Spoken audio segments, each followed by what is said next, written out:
And we are live. There it is. Perfect. All right, so anyone who might be jumping on, we're going to give it just a little bit here to wait for viewers to come on. It's 5 o'clock, or 5 o'clock Pacific time, 8 o'clock Eastern time right now. So thanks for joining now. Oh, you're very welcome. Let's see, is the camera on me okay here? Yeah, it looks fine. Shift my screen. All right, so we can go ahead and get started. So thanks again for joining.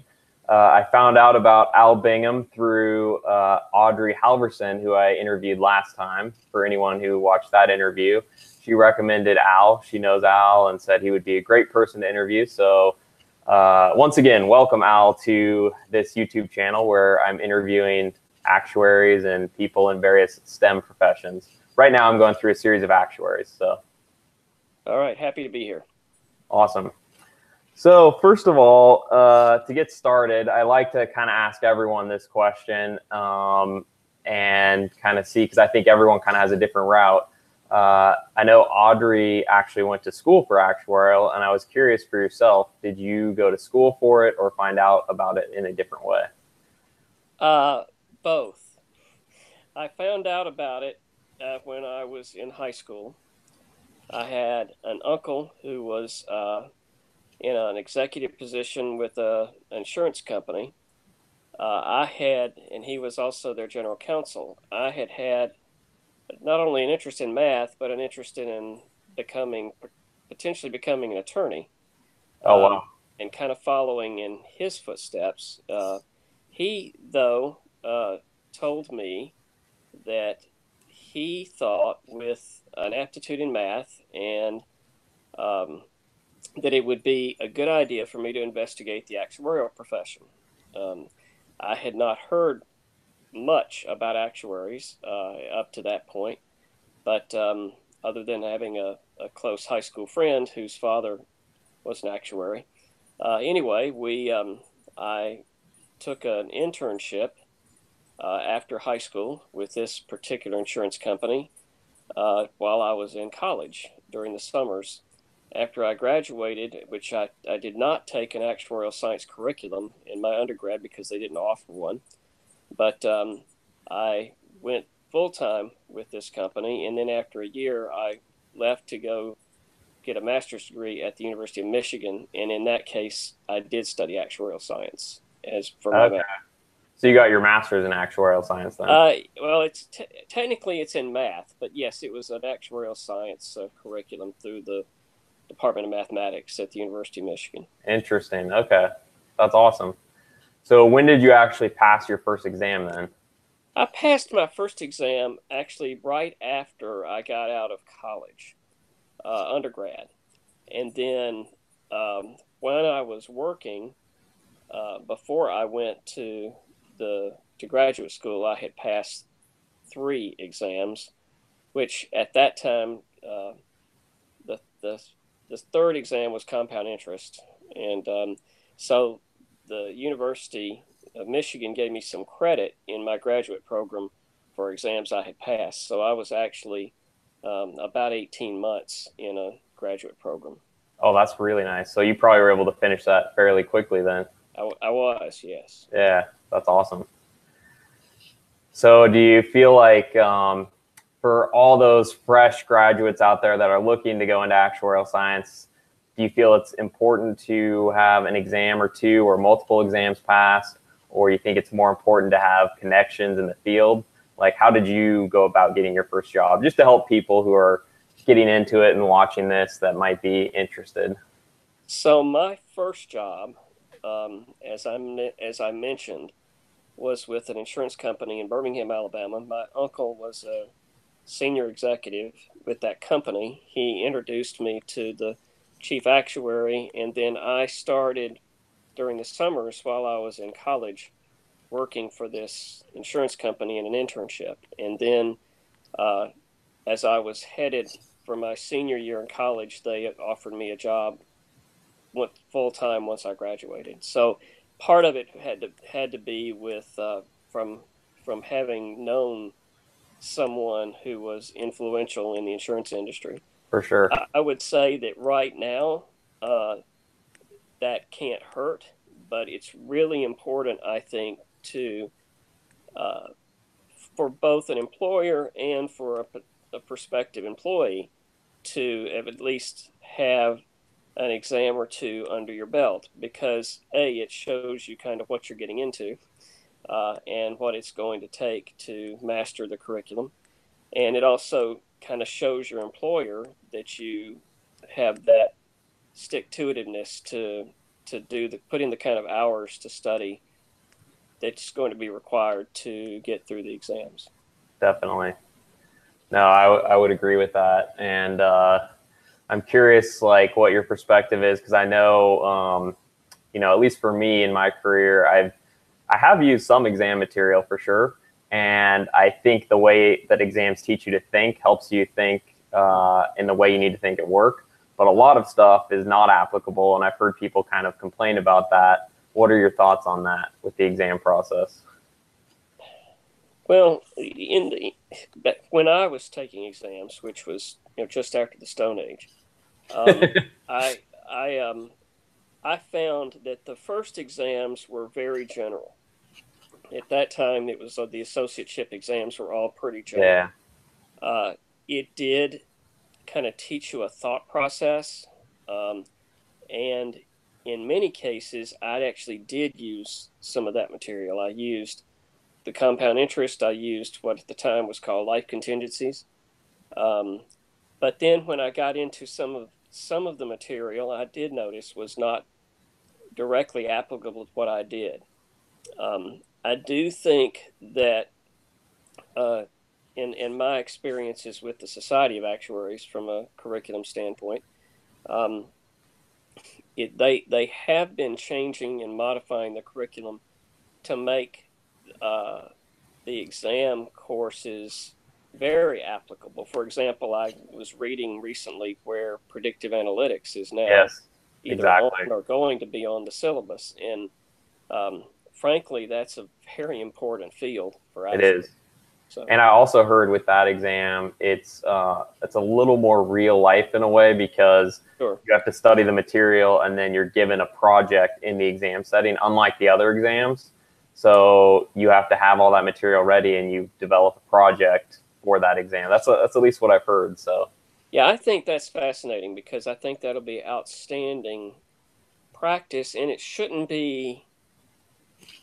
be more interesting, I would think, to the student because they're actually working with something that they're going to use, yeah, working on what I'm assuming is going to be a fairly real world example.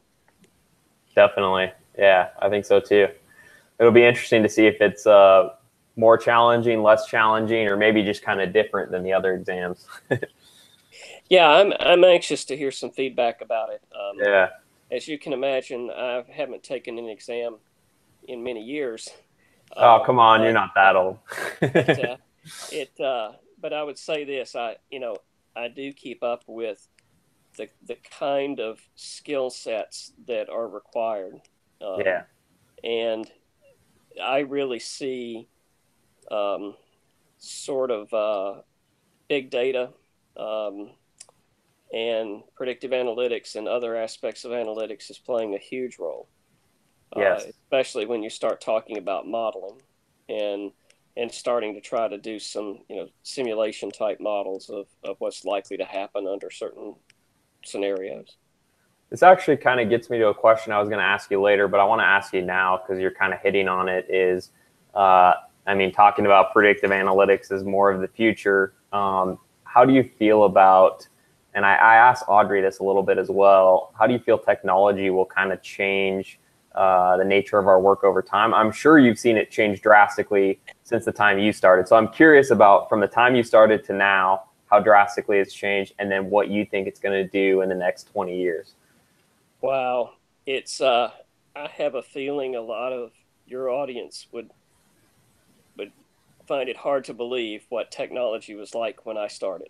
Um, So let's hear about it. we had these large connected desktop calculators that had some memory storage to it, and we had mainframe type computer systems. So I did a lot of my work programming in a language called Fortran, which people Yep. now I guess don't study much or maybe at all. I, And I've I've heard of it. I've never then used it. later shifted into a language called APL, which worked very well with tables. I remember when our office purchased I guess what you would call personal computer, but it was a small desktop computer, had a screen much smaller than this iPad screen, and you could program in basically two languages, but APL and Basic. I believe it was Basic. So I mean, and you've come from that into then we entered the sort of the spreadsheet revolution, um, Yes. and then as we've gotten more sophisticated now, we've got the large data programs, SQL, the various SAS, the various manipulation programs, and the technology has just the ability to do modeling of a of a block of business, the ability to take large tables of data and to analyze those tables has just it's just something that well, when I started, I remember doing some things on these big columnar pads. You would have 24 columns across a piece of paper and a lot of rows, and so it looked like a paper version of a spreadsheet. But Wow. obviously, the arithmetic operations were all done on a calculator. Yes. Yes. So um, the ability to store massive amounts of data. Um, my son is a computer programmer here in Atlanta, and you know, every time I've mentioned to him how I used to have to sort punch cards, he just gives me this kind of lost expression. Oh So, yeah, I'm sure. what are you talking about? So, where will it go in the future? Wow, I mean, things have progressed so rapidly Mhm. that it I can't even guess where technology might go in the future. Do you feel like our jobs could be automated to a certain degree where our skills will be used in a different way, or do you feel like that can never really happen with the type of work that we do?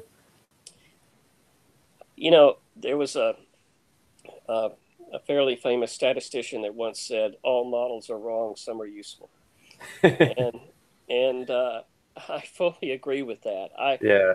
Will it change our work? I think it will. Yeah. Will it enhance our analyses and our analytic capabilities? Absolutely. Will it replace us? I absolutely don't believe so. Yeah. Um, it's especially in certain aspects of actuarial science. I work in the healthcare field, and Yes. there, you know, you see things happen, and it just requires a lot of judgment and experience as well as the tools and the technology. So I personally don't see us being replaced by supercomputers. I see us using supercomputers as tools. Yeah, I would agree with you. And kind of the way I've described it to people sometimes is I used to paint houses, and the way I've described it is like it takes probably 80% of your time to prep the house. You got to tape things, you got to clean things, you got to get it all ready, and 20% of your time is spent on the actual painting itself. But the prep work is necessary. And I feel like in actuarial, we do a lot of data prep work, and maybe 80%. I'm just using 80% as an example, but a lot of time is spent on getting the data ready, and then maybe 20% of your time is spent on like the maybe true actuarial work. So in my opinion, maybe a lot of that data work that we're spending time on could be automated and allow us to have more time using those analytical abilities to, that 20% may expand to more like 50% or something like that. Those are kind And of I my would add thoughts. a couple of steps there. I think first of all, you have to spend some time knowing if the data is credible, if it's useful, if it's Yes. actually going to be applicable to the analysis that you're doing, and then you have to spend after you've done the analyses, you still have to interpret the results and you still have to apply the results. So, Yes, totally. but I suspect you're right. I mean, from what I can tell, I see people spending a lot less time prepping and doing calculations and a lot more time making sure the data is appropriate and applicable Right. and evaluating results. Yeah, that's interesting. So I also kind of wanted to branch out and ask you. I was excited to have you on because you're in consulting. For those of you who don't know, Al is in consulting, and there's a difference between maybe a traditional type actuary and a consulting actuary. Can you explain? Well, first let's ask how did you get into consulting, and what attracted you to that? Well, I had been in insurance company environments for some years, and I went into consulting back in about 1989. But then I worked for a few firms, but about 10 years ago, I left consulting and went to work for a large managed care company as an executive in their actuarial department, if you will. Okay. Um, but in 2016, I actually left that company after a good bit of discussion and maybe some convincing, and went to work for the federal government. Oh So, wow. uh, actually, excuse me, 2013. So I went to work for the U.S. Department of Health and Human Services in the group that ran the marketplaces for the Affordable Care Act. Okay. Wow. I had taken over for a gentleman who retired from that position, and whom I'd known for many years.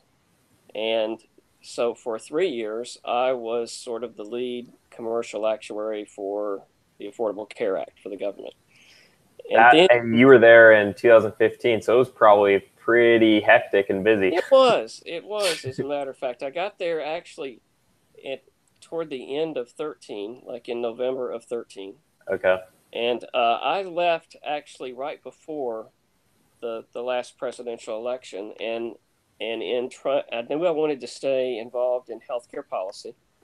I knew I wanted to stay involved in individual and small group markets, and so the company I chose to go with, Wakely Consulting Group, has a special niche in that area, and so it's been that's how I decided to go back into consulting.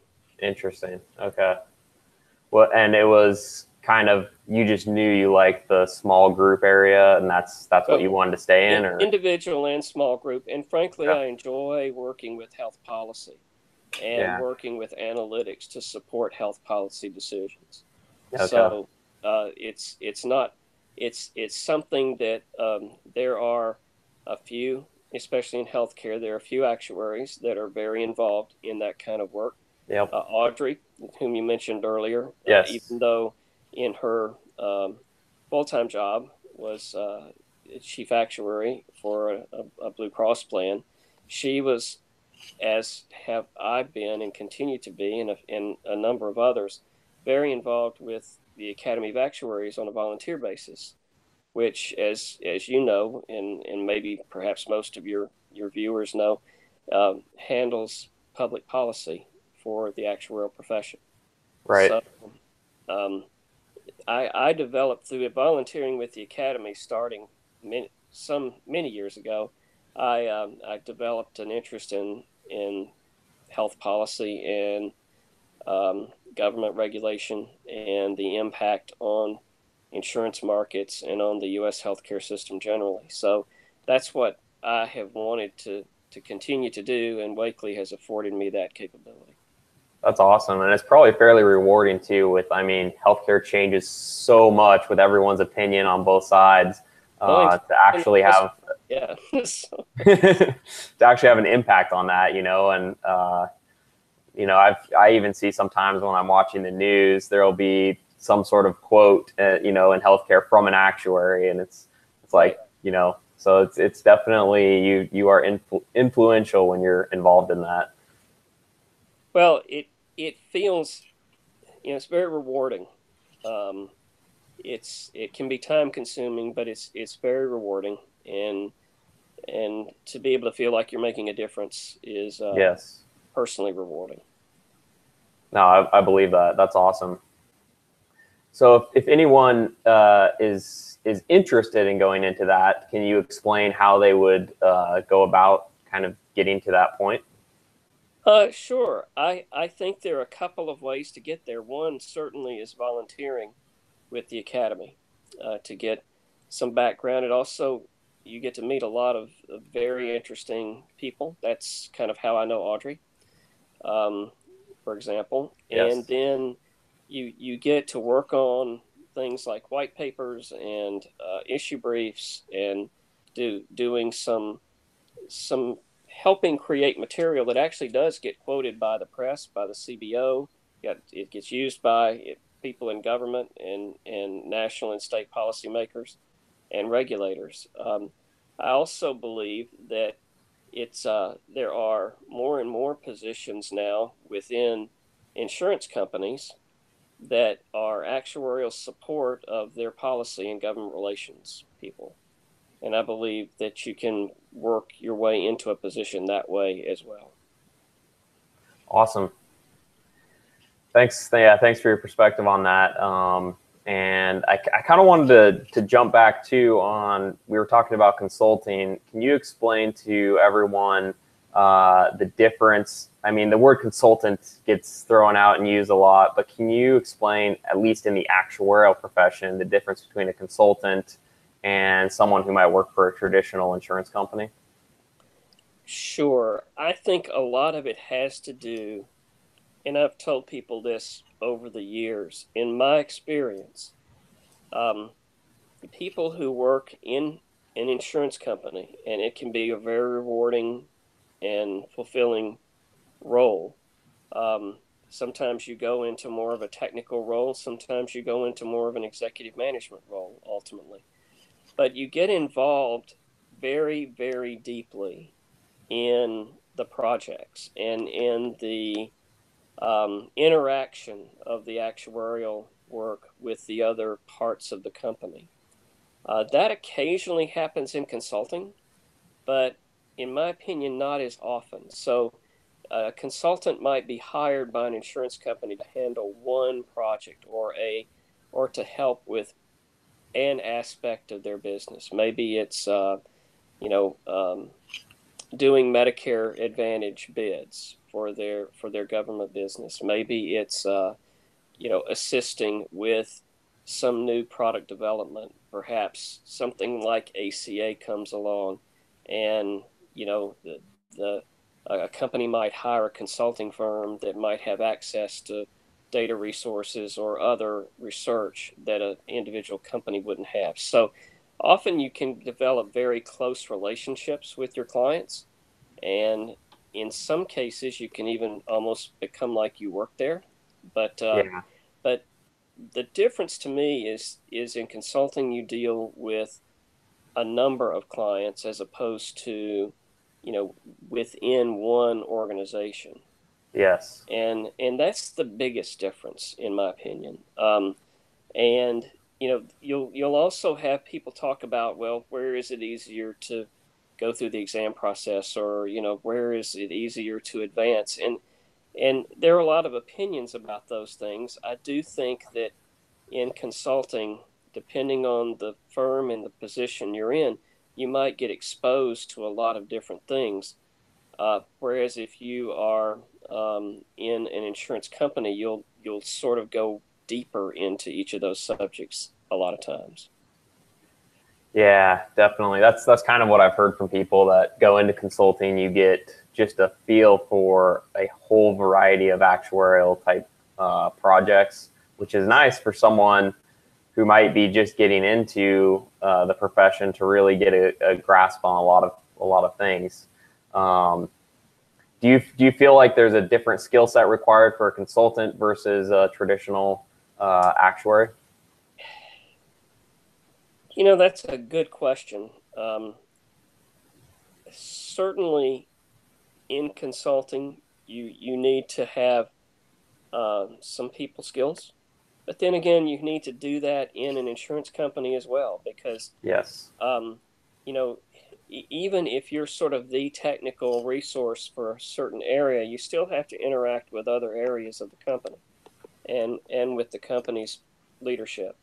So I do think it's important to have people skills. I think in both settings, it's important to have and develop some presentation skills and good communication skills. Certainly, the technical skills are vital in both areas.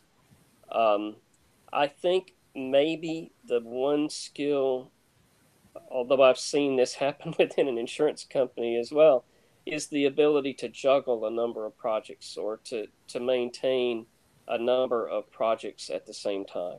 Yes. And again, at times that happens, especially as you get to senior levels in an insurance company as well. But that very much happens in consulting, where you're working for several different clients, or and maybe even multiple projects for each of those clients at the same time. At Right. times, not always, but at times. That makes sense. Do you like? I don't know if you got your FSA while you were a consultant or if you got it while you were at a different company, but do No, you feel? yeah, I was at an insurance company when I finished my exams. Oh, you were okay. Because I have heard people in consulting. I've never been in consulting myself. Well, actually, my role right now is kind of I work on employer group waiver plans in Medicare Mm-hmm. Part D, and in a way, it feels like being a consultant because I'm working on a lot of different clients, but I'm not technically a consultant. Um, but well, that's beside the point. The point is, I was going to ask, do you feel like it's harder for those who are in consulting to get study time versus those that are in a traditional insurance company? Because I have heard some people say that. And how do people that are going into consulting kind of bridge that challenge? I've heard that as well, and I suspect there's some truth to that. Um, my advice to the students with whom I work, and I think this is pretty true of a number of folks in that are involved in consulting, is start early. Yeah. Go ahead and start studying early. Don't wait till sort of the last minute and then be thinking you're going to take all of your study time in the last week or couple of weeks, uh, because sometimes that's not going to happen in Right. consulting. And frankly, a lot of times as you get closer and higher up in the exams and in your work at insurance companies, you might not be able to just take several days off to study. But that I would say that it can be done. Obviously, there have been a number of people that have done well with the exams uh, in an insurance company environment. The companies that I'm aware of are very supportive. I know ours is, um, but we encourage folks to get started on studying for the exams early.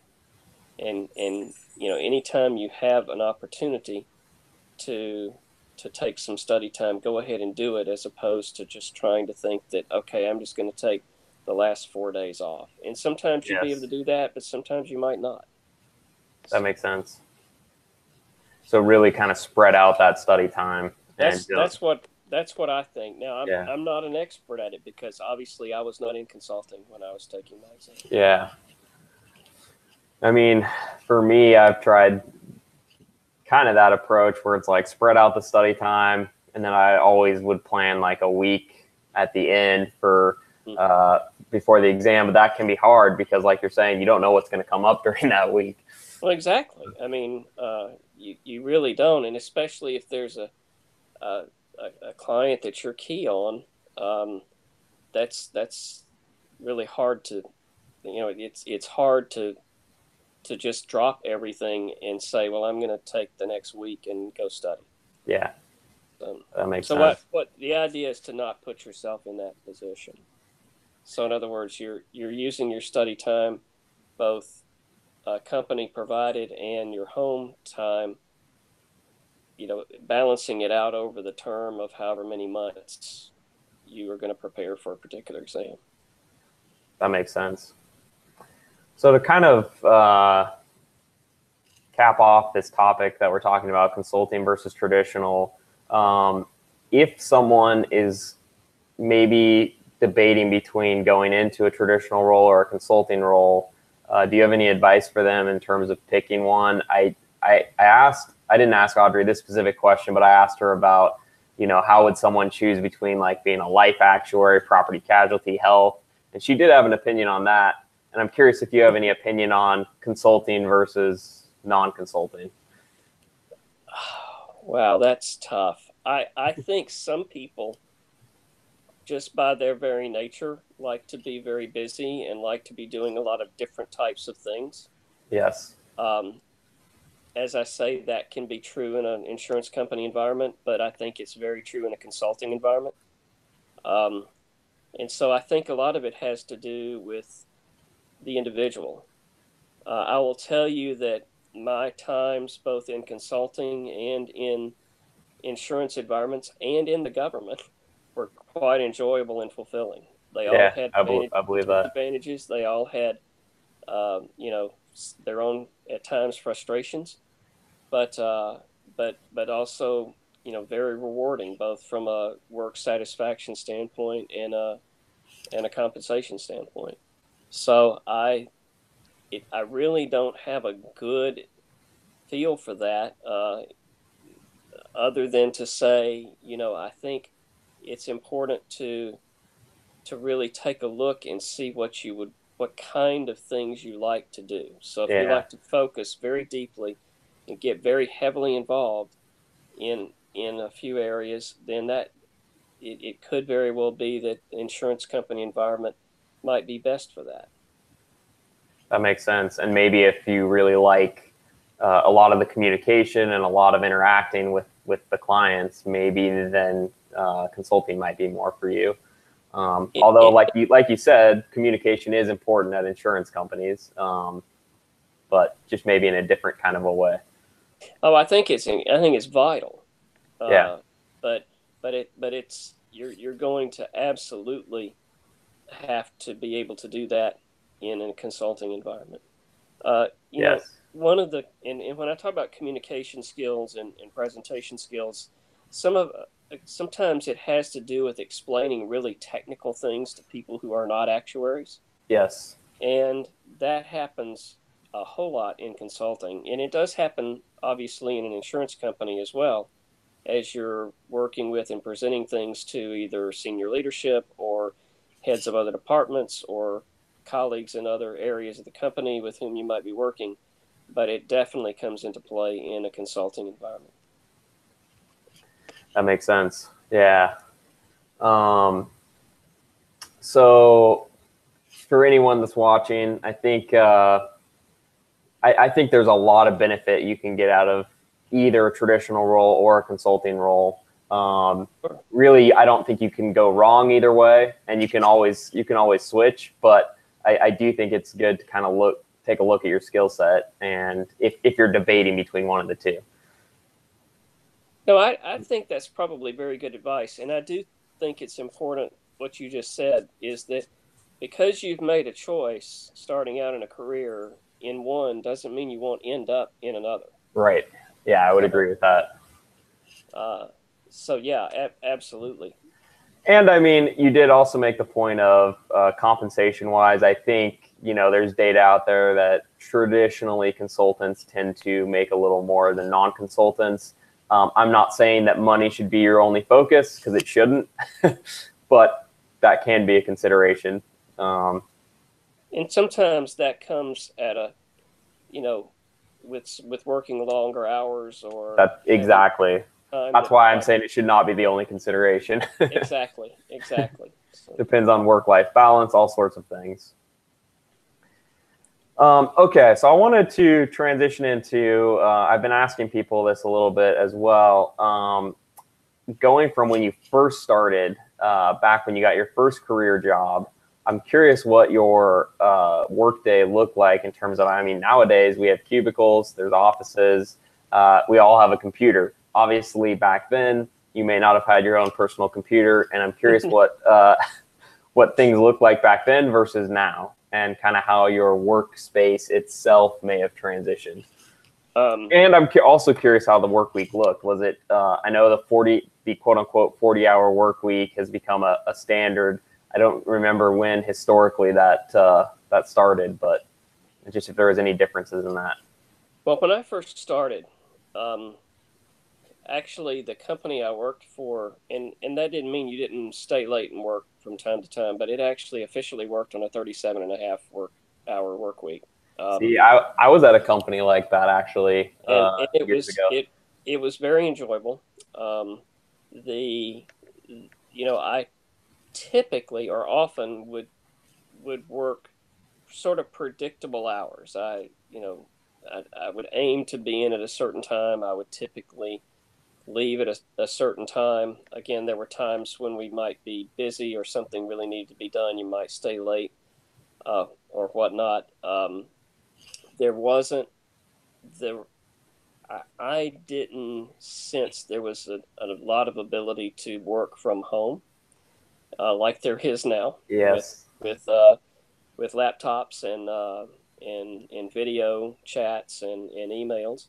So that certainly wasn't the case. You did pretty much your work at work. So when I would work on programming, I did it at a work computer. Obviously it was often a terminal attached to a mainframe.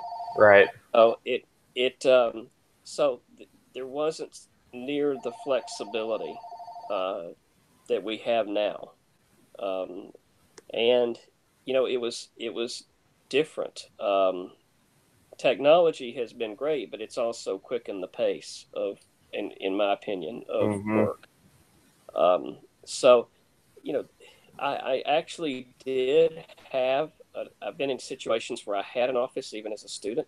I've been in situations where I shared an office. I've been in situations where I was in, you know, some version of a cubicle at times. When you work more, when you get more into a supervisory position, even at an insurance company, you do tend to see um, that's this changing now some, but you do tend to see uh, people having offices, so you can have Mm-hmm. conversations uh, that you can have without interruption or others overhearing. Nowadays, um, even cubicles tend to have some sense of privacy to them because obviously or there'll be some area that you can go to have a client call without background noise or to work with other people. Sometimes those are shared conference rooms.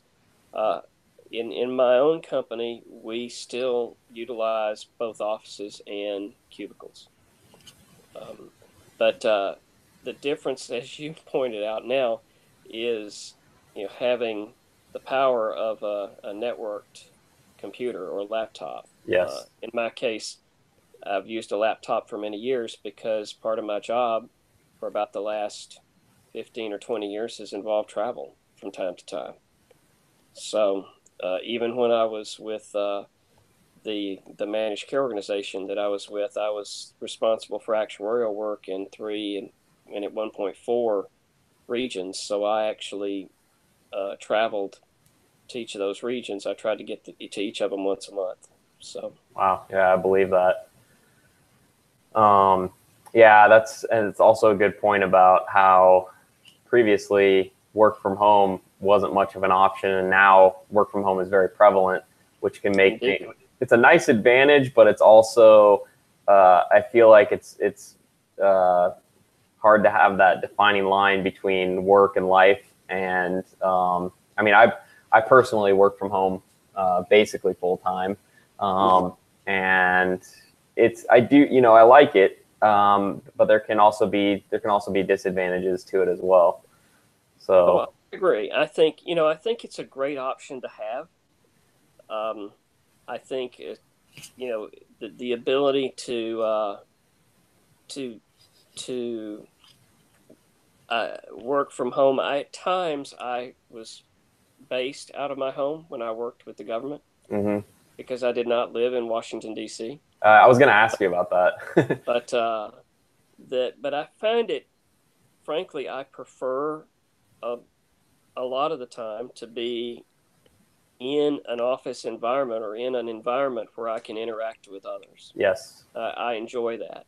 Yep. Not to say I don't take advantage of my flexibility and do work from home, because I do at times. Totally. But I really do enjoy, uh, the ability to kind of walk next door and say, "Hey, what do you think about this?" Or Yeah. to, just have to get to know the people and be more involved in their lives that Yeah. you That can do when you're more of in an office environment. That's interesting. That's a good point because I've always been in an office setting really until recently, and I have noticed that's a little more of a challenge. It's like it's nice, it's good flexibility, but picking up the phone is a little different than actually being able to walk and talk to someone because you get a lot out of facial expression, body language that you don't necessarily get when you're working from home full time. Right. That's So. exactly right. Um, so yeah, I mean that's an interesting thing because I do think a lot of companies, and I mean not just actuarial, but a lot of companies are kind of going this direction. I think people have tended to think like, oh, are people going to be slacking off when they work from home? But a lot of studies have been done that that's not actually the case. Most people, this is not everyone, but most people tend to work just as hard or harder when they're working from home. But how is this going to change our dynamic with interactions? That's a kind of an outstanding question. So it'll be interesting in the next 20, 30 years to see you know, what happens with companies, if there'll be headquarters or if most everyone will be working remotely. I know not every job can you do that, but. Right. I agree with you. I do think that, and then there are those cases where you have somebody who is a very valuable part of your company that just happens to live somewhere else. Uh, Yes.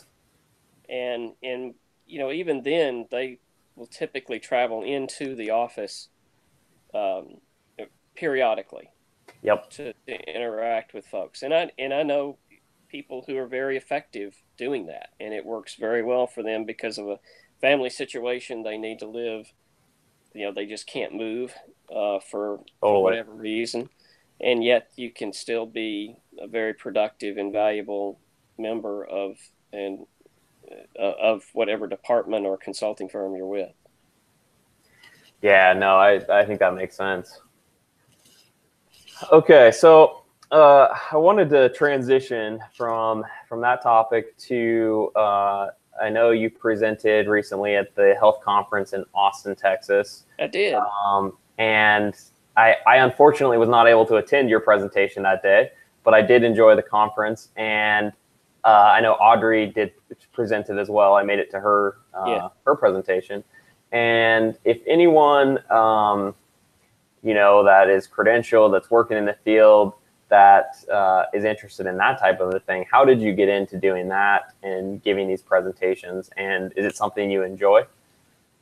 Um, I would say at first, I don't know if I enjoyed them, but I thought it was something that was good for me to do. Yes. Quite frankly, I absolutely enjoy it now. Okay. I gave two presentations in Austin, one on behalf of or with others and on behalf of my firm, and another one on behalf of the academy. And Okay. enjoyed both of them immensely. I enjoyed interacting with the audience. I enjoyed, you know, the the kind of back and forth. I pretty much, when I do make a presentation, I try to make sure there's plenty of time for discussion and questions at the end. And sometimes I even ask the audience questions. So Yes.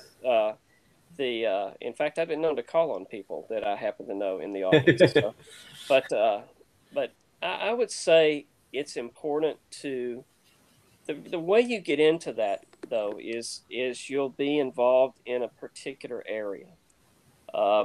Maybe that area is reserving, or maybe that area is uh, financial statement work or something like that. And as you begin to develop an expertise, you begin to meet people outside of your own company. Uh, you will get to a point where it's people will actually say either you will decide to volunteer, you have an idea for being on a panel, in which case you can present that to an organization like the Society of Actuaries, or if you especially if you live in the Southeast, there's the Southeastern Actuaries Conference that uh, puts on similar types of continuing education in conferences and seminars. But then a lot of times, though, as you progress in your career, especially if you work in like a particular area, maybe Medicare Advantage or ACA or predictive analytics, you will find yourself being called on to come present at things like this. And a lot of it has to do with, who the people you've known and met and with whom you've networked and associated over the years. Yeah, that makes sense. I did find it was interesting having 1,000 actuaries in one location. This is actually the first conference that I've attended, because I actually just got my ASA last October. So congratulations. Thanks. So this is the first one I've been to, and I was like, wow, 1,000 actuaries in one place. This is a unique crowd. I particularly remember going to a Society of Actuaries conference in Las Vegas once, and there were, 800 actuaries at, I think it was Bally's. And oh wow! So yeah, you can just imagine. So, yeah, that would be very interesting. Have they done any at Las Vegas since? I believe they may have. Okay. I particularly remember that one. So. In fact, I remember one of the sessions I attended. You were talking about traditional roles versus other roles. Mm-hmm. This was truly a non-traditional actuary. He worked for the gaming industry. Oh, really? No way. And no, indeed, yeah. Was he actually in Las Vegas then? Yes, wow. I believe he lived in Nevada. Okay. He worked, helping develop new games, setting odds for games, for like the casinos and all that, doing the probabilities. And sometimes he would work for, again, I believe occasionally he worked for the Gaming Commission. It's been a while, but I just remember that he was on a panel of non-traditional actuaries, and he was absolutely a non-traditional actuary. Yeah, that's interesting. I was curious if any actuaries were in that kind of setting. I know like statisticians kind of go that route, and so that's interesting. So for those who are watching, there are non-traditional actuarial roles. Indeed. Insurance tends to have a majority of actuaries. You have insurance, you have consulting, you have some investment actuaries. Trying to think what other types of. So you have regulators. Regulators, yeah, and actuaries that work in the government. So then you hear about non-traditional roles like this, and I know like a lot of sports, statisticians will work for sports programs and things like that. I don't know if there's actuaries that work in that, but I wouldn't be surprised if there are. Yeah, I don't personally know either, but I do know that that even when you start out working in a traditional role, you can often there are a number of people who are or started out as actuaries who are company presidents for insurance companies. Yeah. I know one gentleman who's the head of marketing for an insurance company. I mean, you end up developing a lot of expertise and a lot of knowledge about, in that case, how insurance works, and then how the products work, and then he ended up doing a lot of support for the marketing arm of the company, and eventually just joined it. So wow, interesting. Yeah, because I feel like as an actuary, you really kind of get the deepest knowledge into how the company is working and what's going on. And so you do tend to see a lot of actuaries that move up into executive roles. Indeed. A number of people that I actually worked with in my very first job. I know of at least two of them who have ended up being insurance company presidents. I believe that. So, So, since we're in the summer, I've been asking a couple people this as well. Do you have any advice for interns that are maybe still in school and they have a summer internship, something that would kind of help them get the most out of what they're doing and for their future? yeah, I actually do. One is try to get involved in as many things as you can, or at least get exposed to as many things as you can, even if you're not directly working in an area. At least go get to know the people in other areas within the company that you're doing work with. And I would tell you the same thing I've told people that I have hired or supervised for many years, and that is that the only stupid question is the one you don't ask. Yes. Uh, Audrey says the same thing. for some reason, there are some folks tend to see or may think it's a sign of weakness to have to ask the questions, but to me, it's a sign of weakness when you don't ask the questions. Yeah. So just make the most of the opportunity, do good work, uh, be someone who will go and ask for additional work when you have finished with whatever it is you're doing, as opposed to just being finished with it. Right. And especially ask the questions of what the bigger context of the work is. So you may be involved in, one set of analytics to for a project. Ask whoever is running that project and they may not have time right then, but ask them at some point. Help me understand how this fit into the project. Help me understand how this work was used. And I think most people are very good about explaining that. But I do think it's important to show initiative and to try to learn and understand as much as possible. Great advice.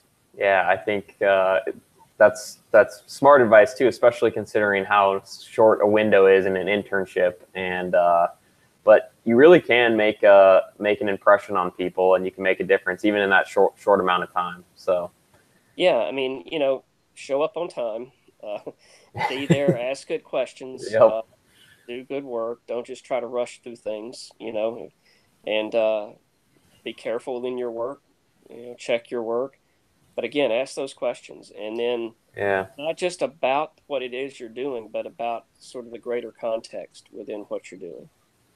I remember hearing someone say that at one point. They were like, "You'd be surprised at how much showing up on time every day, how far that goes." Yeah, even if your work isn't that good, just showing up and being I've heard there. it my entire career. I mean, I've heard it. In fact, this particular uncle that got me started, he wasn't just show up on time. He was always saying, "Be there early." Yeah, So because people just, especially if you have meetings or things like that, if people are waiting on you, I think obviously that's a life lesson in general. I mean, it's just showing respect to other people, and they appreciate it, so that does go a long way. it does. But like I say, be a sponge. Try to learn just as Yeah. much as you can, and and get to know the people, and and make yourself available to the people that you're working with. Awesome, great advice. All right, well, we're hitting close to the top of the hour, so I just have two more kind of fun questions for you. You live in Atlanta, Georgia. I do. Um, It's how long warm. how long have you been there? Is it warm? It is warm here. Actually, today wasn't as bad, but That's I've lived here since 1989. We Wow, you've moved been there a while. we moved here in '89, Okay. um, and even though during part of that time I worked, my employer was in Washington D.C. I have still lived here Wow. um, since then. By the way, we're kind of when you told me you were interested in talking with people that had an interest in STEM. We're sort of a STEM family. My wife is an AP chemistry teacher, Oh, no way. and our son is a computer scientist, I guess you would call him. So If they are interested in coming on, let me know, because I'm right now I've been doing a series of actuaries, but I plan to transition into other types of fields. So oh, I'm sure she would be happy to. okay, She loves what she does, and she's been pretty. She has about a 92% pass rate on the AP chemistry exams. wow. So she's good then. Students are doing well in her classes. They are. But, I trying to think. I never took AP Chem, but I took AP Calculus. I did really well on that. I got a 5 on that. I don't know if they score them 1 through 5 anymore, but yes, they do. So I did well on that. But then I took AP Biology and AP US History, and I think I scored like 3s on both of those. Oh, that's passing. So It was still but not every school accepted a 3. It's like either 3, 4. It was kind of, some schools will only accept 4s and 5s. mm-hmm. But that's interesting. So what's, in your opinion, what's better, the East Coast or the West Coast? I'm a product of the Southeast. All right, so yeah, you're gonna say East Coast. I grew up in the Southeast. I went to undergrad in the Southeast. I have worked most of my career in the Southeast. So I have visited the West Coast, enjoy going out there. My wife's family, some of them are from Washington State. We've enjoyed I'm from the times there. that we've been there. But with as much family as I still have in the Southeast, it would be hard for me to think about moving. I believe that. Yeah, I am. I, on the other hand, am a West Coast guy. I've been in Washington, Oregon, Arizona, and now I'm in California. I've barely been out here for a little bit, so. I heard there are taxes in California. Yeah, it's a problem. Yes, I noticed that on my paychecks. And no, I mean, I used to work for the large company that I said I worked for. That was a big managed care company. Was Kaiser Permanente, and obviously they're headquartered in Oakland. Okay, yeah. So I would be in Oakland several times a year, and have worked with clients on the West Coast and visited them. And I think every part of the country has its advantages and disadvantages. I'll tell you right now, Atlanta tends to be pretty hot and humid during the summer. Yes, that is true. But it's also pretty nice during the winter usually. So yeah, I visited Atlanta one time. I think it was during the spring, and it was actually for the third actuarial exam, MFE, which is now IFM. It was for the TIA seminar. So it's also got a lot of cars here. It's pretty crowded here, but in general, it's been a pretty good place to live and to raise a family. So that's awesome. Good for us. So what is your final question? What's your favorite hobby outside of work? Well, goodness. I do a little home brewing. Oh, nice. You're a brewer. I would not have guessed that. And so that's a kind of an interesting hobby. I don't play golf well, but occasionally I will play and Nice. enjoy it. Like many actuaries, I like to get my money's worth, so I like to tell people I like to get as many strokes as I can for the money I'm paying. There you go. But I enjoy reading. I enjoy getting outdoors. North Georgia has hundreds of miles of hiking trails. So, and then I enjoy spending time with family. Awesome. Well, that's a good mix of hobbies there. So you do have a little bit of a work-life balance, which is good. Yeah, I try to. It's nice. My son is married now, and they live. They're about 45 minutes to an hour away, but they live in the area. So it's nice, and a lot of friends and family in this area and in other parts of the Southeast. We also enjoy the beach. Nice. My That's wife awesome. So on you the guys are, Florida Panhandle, so I'm trying Atlanta. How close is that to to well, the ocean? it you can be in the Florida Panhandle in about 5.5, 6 hours. That's not bad. You can be on the Atlantic beaches in about the same amount of time. Okay.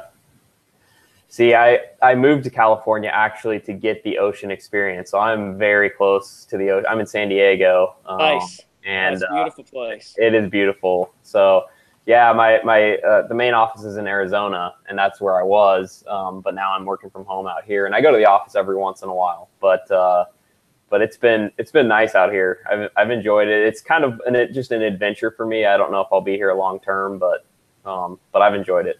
I have really enjoyed San Diego when I've been there. Yeah, It's an outstanding city. it definitely is. So a lot of outdoor stuff to do here. Great weather, which is nice. Oh yeah.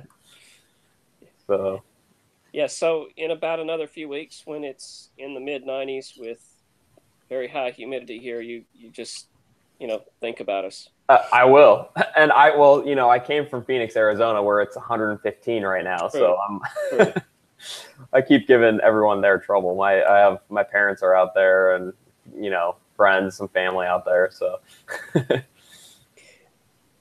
Well, there are advantages and disadvantages, just as in different kind of work environments. There are advantages and disadvantages to pretty much every location, right? So that's exactly it. Yeah. Well, anyway, I really appreciate you, Al, for coming on. I think you had some great insights. And if you're ever in San Diego, I owe you a beer or dinner or something. So I'll take you up on that. okay. It's been fun. I've enjoyed it. Yeah, awesome. Thanks Thank for you. having me. And we'll be in touch if your wife wants to come on talking about the AP chemistry stuff. That would be awesome. And because audience, just so you know, I've kind of been doing a series of actuaries, and I do have another actuary book to be on. But I do plan to transition. I have some people that are more the math PhD route that I'm going to be interviewing, and a few other types of people. And so we may interview the AP chemistry teacher as well. So That'll be fine. I think she'd be happy to do it. okay, awesome. Well, Thanks very much. thanks again, and we are out. Have a good day, everyone, or good evening. Take care. All right, bye.